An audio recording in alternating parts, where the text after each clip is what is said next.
Iniciando propiamente con el esqueleto humano lo podemos dividir en términos muy generales en dos bloques. Podríamos hablar del esqueleto axial. El esqueleto axial, como podemos observar, es el tronco, los huesos que están en el tronco, cuello y cabeza. A esto le vamos a llamar esqueleto axial, o sea, esqueleto del centro. Después vamos a tener el esqueleto apendicular. Una apéndice es algo que sobresale del centro o en este caso del esqueleto axial. Por lo tanto, el esqueleto apendicular nosotros podemos observar que son los huesos que van a estar formados por las extremidades superiores y por las extremidades inferiores. Por eso se le llama apendicular, o sea, de apéndices.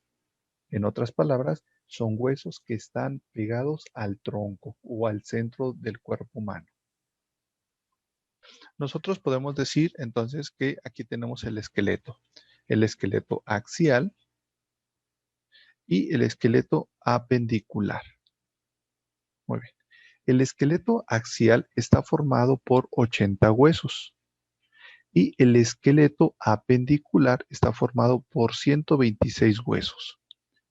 Si sumamos 80 más 126, nosotros podríamos decir que el cuerpo humano está formado por 206 huesos. Pero algunos otros autores van a decir que no son 206. Van a dar una cifra completamente diferente.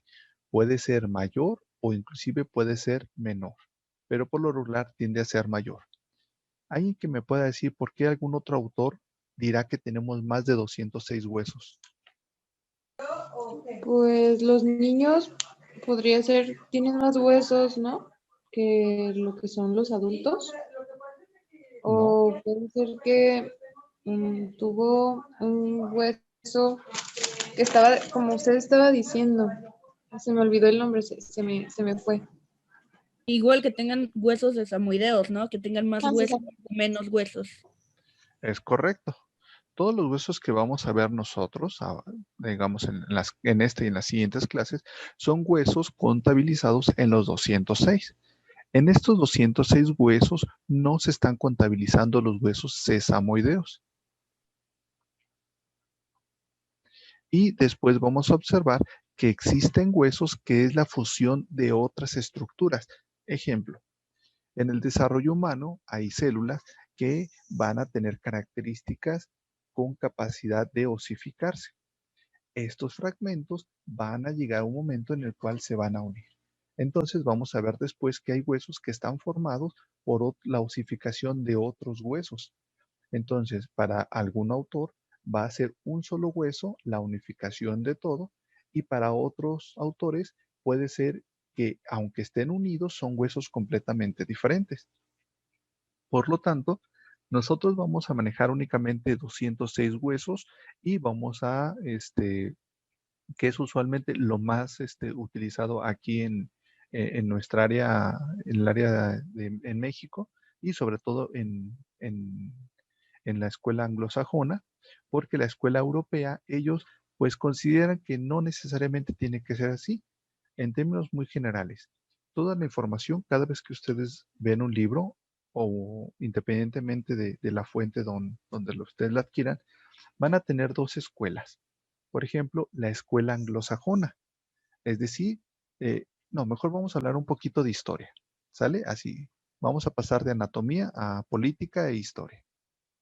Hay que tomar en cuenta que hace tiempo, en el momento del descubrimiento de América y posteriormente con la fundación de las 13 colonias en Estados Unidos, la fuente principal, o mejor dicho, el país con más influencia a nivel mundial, pues era Inglaterra. Entonces, Inglaterra pues dominaba, era la primer potencia mundial. Por lo tanto, Inglaterra, al estar en el viejo continente, pues él dictaba las órdenes y ellos decían cómo se deberían de llamar las cosas. Con el advenimiento de las 13 colonias, después el crecimiento de Estados Unidos, la Primera y principalmente la Segunda Guerra Mundial, Estados Unidos empezó a tener más control y se consideró como la primer potencia mundial. ¿Eso qué importancia tiene? Bueno, tiene la importancia que los gringos empezaron a utilizar ya términos que no necesariamente corresponderían con la vieja escuela. En otras palabras, es como si tú le pones un nombre a algo y alguien más le pone otro nombre para diferenciarlo, para que no se parezca. Más o menos así pasó en medicina.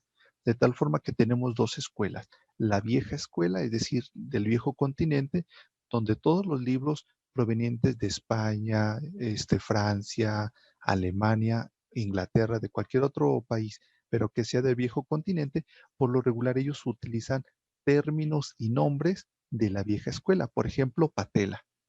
Ellos a la rótula, ellos no le llaman rótula, ellos le llaman patela. Y en sus libros así le ponen, reflejo patelar o la patela. Pero si ustedes ven un libro gringo, los gringos, para diferenciarse de ellos, pues ya no le llamaron patela, ahora le llamaron rótula. Y por la cercanía que tenemos con Estados Unidos, obviamente nosotros también tendemos a llamarle, pues como le llaman los gringos, en este caso, rótula. Por lo tanto, la rótula es el término que nosotros utilizamos. Entonces, en términos generales, siempre que ustedes vean un libro, van a encontrar esa diferencia y no les debe de estresar que de repente ustedes encuentren algo, por ejemplo, algún libro que les comentaba, donde ustedes aparezca un nombre completamente diferente o por lo menos no tan usual, porque va a depender de dónde proviene ese libro. Si fue escrito con influencia gringa o fue escrito con influencia de la vieja escuela, es decir, del viejo continente. Entonces, regresando, el cuerpo humano posee 206 huesos, donde no se contabilizan los huesos sesamoideos.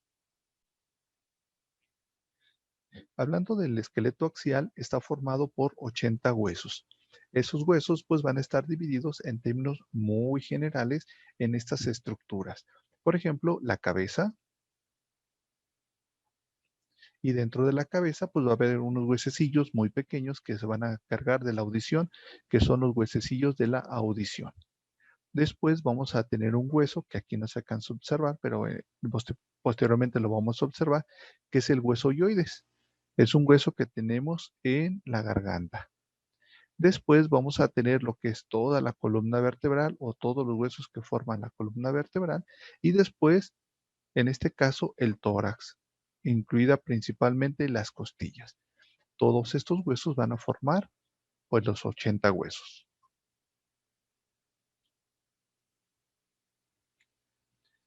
Hablando propiamente de la cabeza va a estar separada por dos estructuras. El cráneo, que va a estar formado por 8 huesos, y la cara, que va a estar formado por 14 huesos. De hecho, tienen una tarea que habla sobre esto. Vamos a tener 3 huesecillos de la audición del lado izquierdo y 3 huesecillos de la audición del lado derecho, de tal forma que en total tenemos 6 huesecillos de la audición. Y vamos a tener un hueso hyoides, que aquí no se alcanza a observar, pero está más o menos a esta altura, y este hueso no se articula.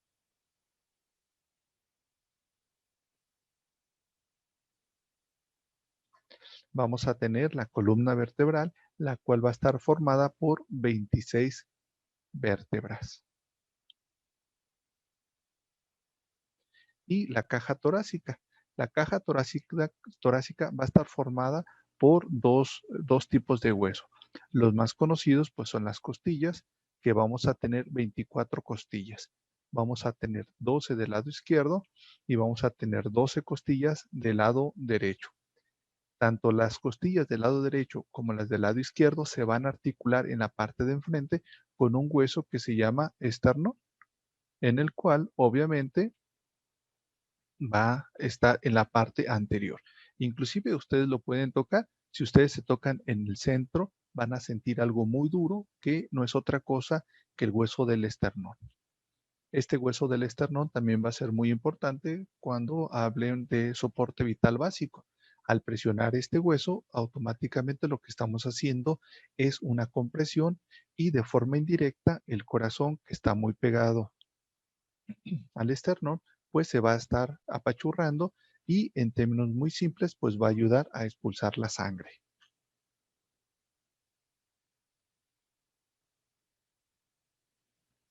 Hablando propiamente, ahorita lo que estamos haciendo es, en términos muy generales, ver todos los huesos. Vamos a hablar sobre el esqueleto apendicular. Recordar que el esqueleto apendicular son las apéndices, es decir, todo lo que sobresale del centro. En este caso, tenemos dos cinturas. En este caso, la cintura escapular, que es la que está enlazada con los hombros, y esta cintura escapular, vamos a llamarle que todo esto es la cintura escapular, va a estar unida con las extremidades superiores. En este caso, la extremidad superior derecha y la extremidad superior izquierda. Después voy a poner otro color y tenemos la cintura pelviana. Sobre la cintura pelviana, pues van a articularse las extremidades inferiores. La extremidad inferior derecha y la extremidad inferior izquierda. Y en total vamos a tener 126 huesos. ¿Alguna duda hasta ahorita? Parece que no. No, profe. ¿No? Ok. Son términos muy sencillos, pero que necesitan ustedes estarlos practicando para que no se les olvide.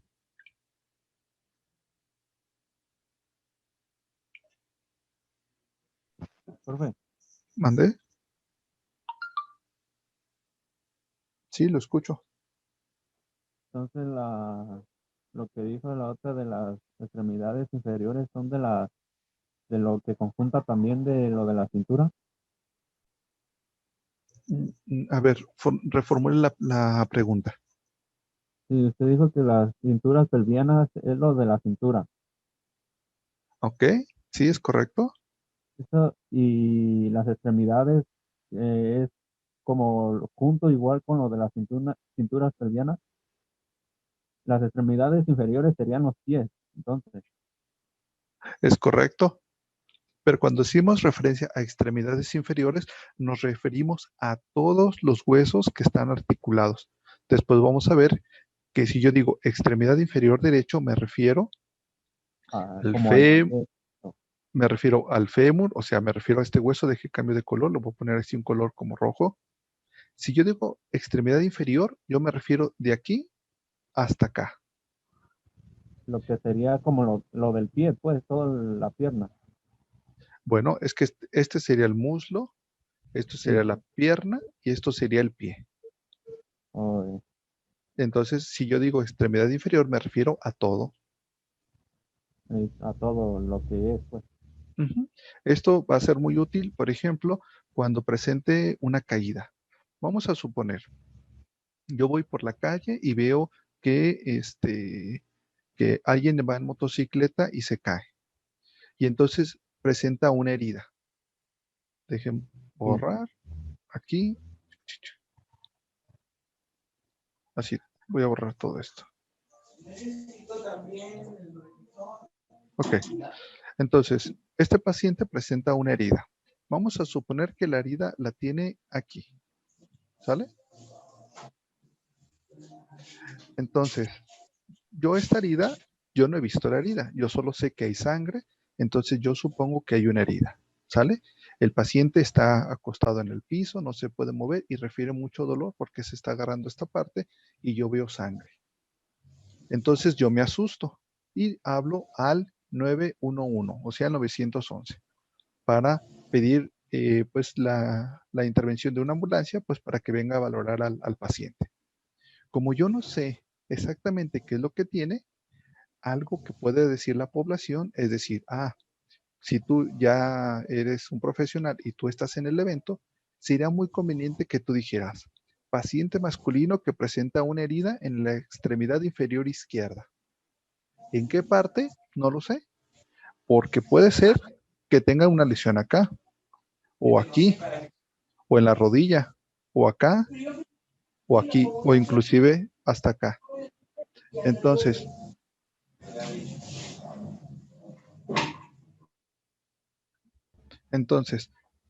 esto va a ser muy útil, por ejemplo, cuando hagamos referencia a un lugar inespecífico, pero siempre y cuando sea en la extremidad.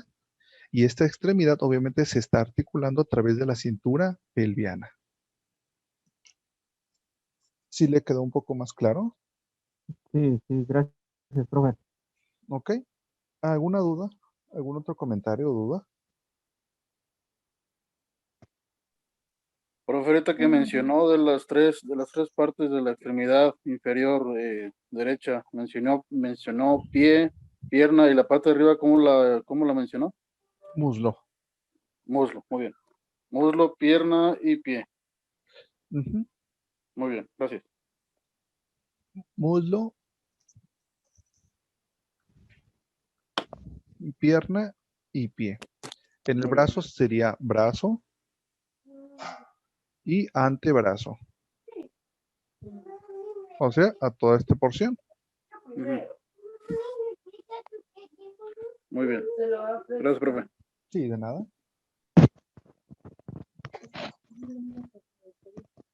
Ah, ok. Hasta ahorita. María Guadalupe. ¿Quién es?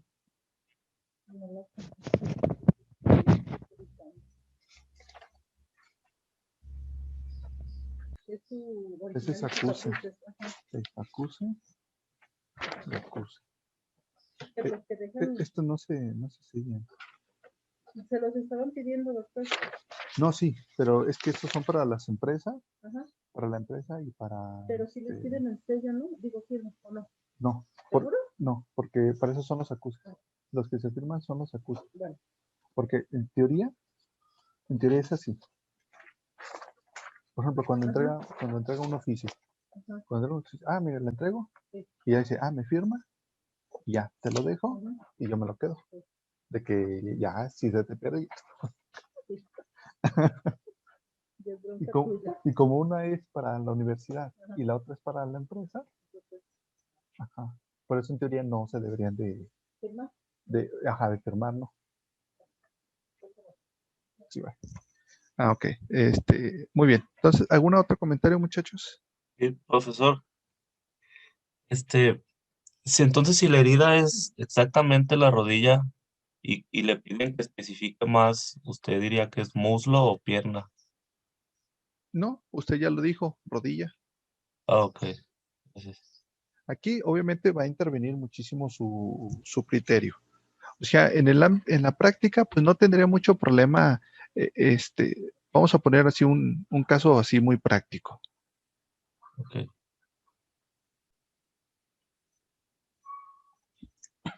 En medicina, lo importante es utilizar los términos adecuados, ¿sale?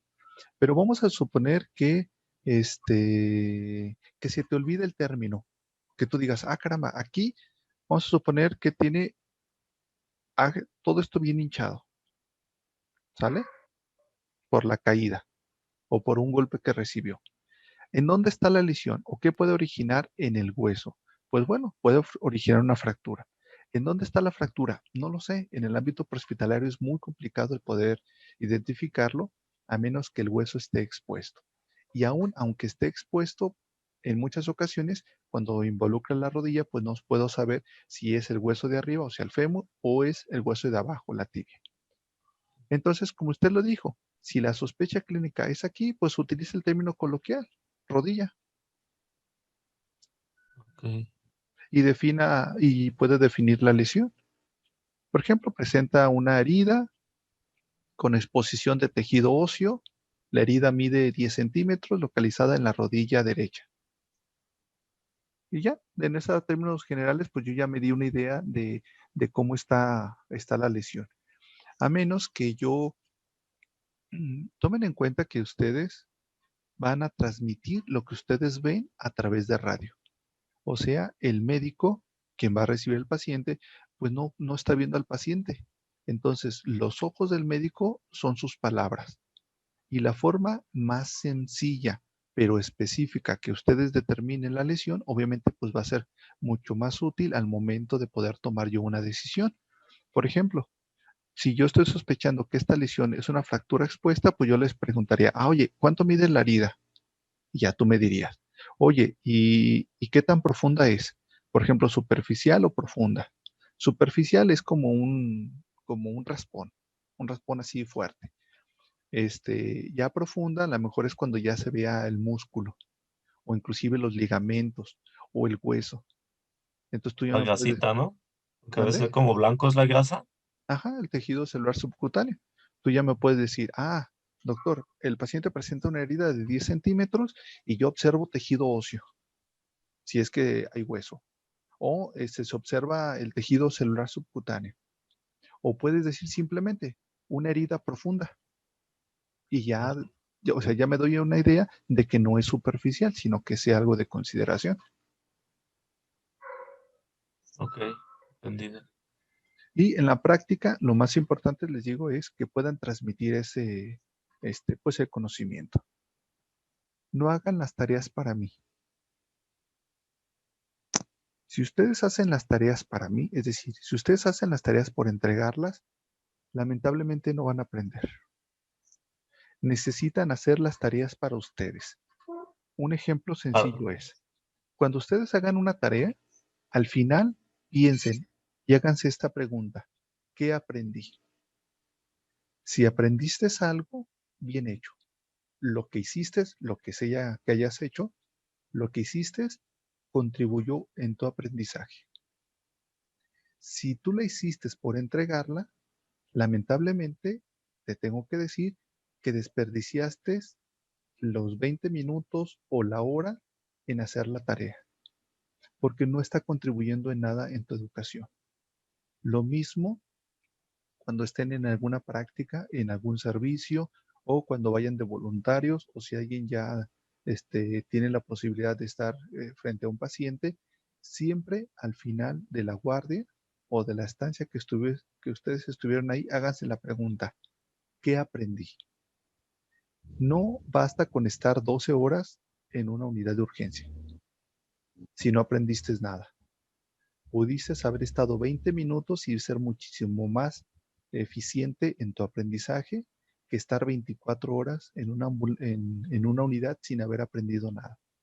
Entonces, por eso mi consejo es, en las tareas, no hagan las tareas para mí, hagan las tareas para ustedes. Piensen qué pueden aprender ustedes con lo que están haciendo y creo que es la mejor forma que ustedes pueden potencializar su aprendizaje.